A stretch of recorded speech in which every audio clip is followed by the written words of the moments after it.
chords we're going to use for this song are going to be C, G, D, A, E minor, and the only weird one, a B7.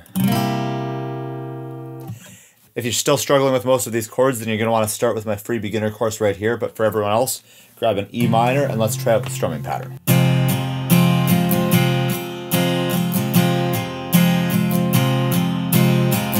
So that's going to be 1 and 2 and 3 and 4 and 1 and 2 and 3 and 4 and down, down, down, down, up, down, down, down, down, up, down, down, down, down, up. Then when you can play that smoothly, you're going to add in some accents. And an accent is just playing a certain chord a little bit harder or louder than the other ones to give it that powerful rock vibe that we're going through this song.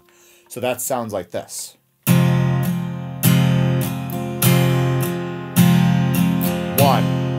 2, 3, 4. So you're playing that a little bit harder on all the downbeats to really accent those and make it a powerful beat-driven song. So then put that together on the chord progression of E minor, G, D, and A, switching on beats 1 and 3. All together.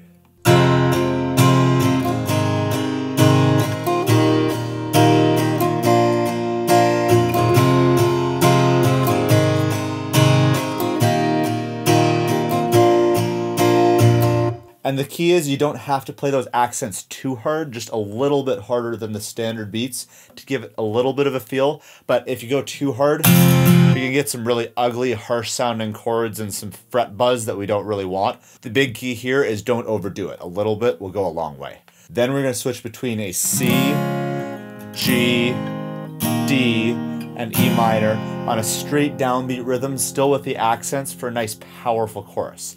You're going to play that 3 times, and then the 4th time you're going to go to the C, G, and then end the chorus with a B7 before we transition back.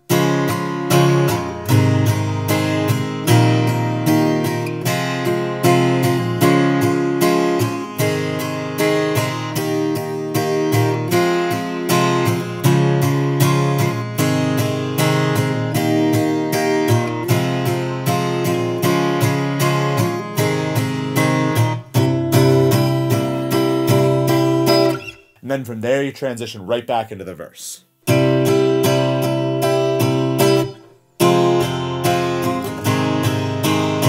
And so forth, and continue the rest of the song. If you can play those 2 parts, then you can play the entire song. If you like this video, please hit that thumbs up button. Let me know in the comments below. Make sure to subscribe if you haven't already to get more videos like this. I'll see you in the next 5-minute guitar lesson.